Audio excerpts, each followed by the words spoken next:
At the beginning, nothing about money feels like progress. You can work for weeks, even months, and still feel like you are standing in the exact same place, because the first phase of wealth building is not about growth, it is about creation, and creation is slow, uneven, and psychologically exhausting.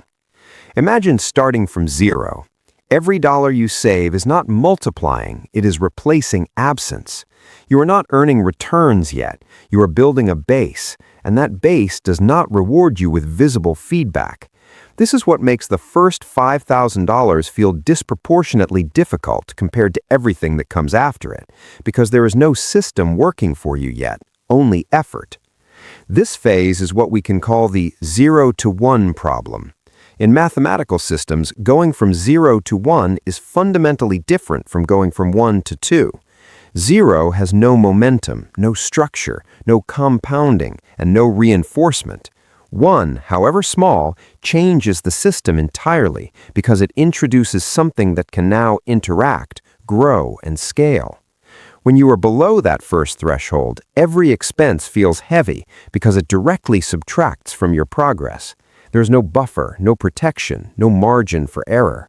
A single unexpected cost can undo weeks of discipline, which creates a feedback loop where saving feels fragile and temporary rather than stable and permanent. Psychologically, this is where most people disengage, not because they lack discipline, but because the system gives them no signal that their behavior is working. Humans are wired to respond to visible progress, and when progress is invisible, motivation slowly erodes. But once you cross that initial threshold, something subtle begins to change. The money itself starts to behave differently. Even small amounts of interest, returns, or reinvestment begin to create separation between effort and outcome. You are no longer relying only on what you do, but also on what your money does. The math behind this shift is simple, but its impact is not immediately obvious. A equals P times 1 plus R to the power of T. At very small values of P, the growth generated by this equation is almost invisible. The returns are so small that they feel irrelevant, which reinforces the belief that saving is not effective. But as P increases, even slightly, the output begins to change shape. The curve starts to bend, and over time, that bend becomes acceleration. This is why the first $5,000 matters more than the next $50,000, not because of its size, but because of what it represents. It is the point where the system begins to transition from linear effort to early-stage compounding. Before this point, progress is almost entirely dependent on behavior.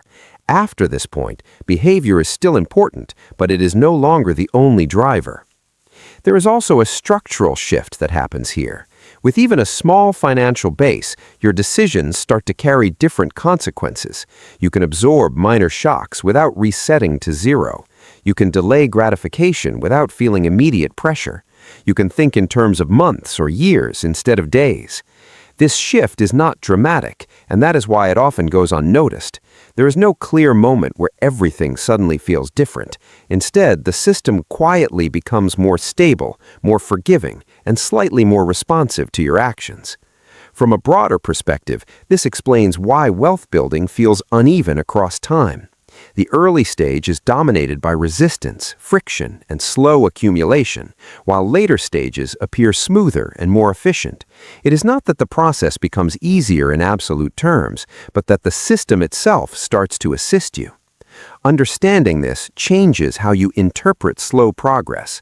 Instead of seeing the early phase as failure or inefficiency, you begin to recognize it as a necessary structural stage, where the goal is not rapid growth, but system activation. Because once you move from 0 to 1, even if that 1 is small, you are no longer building from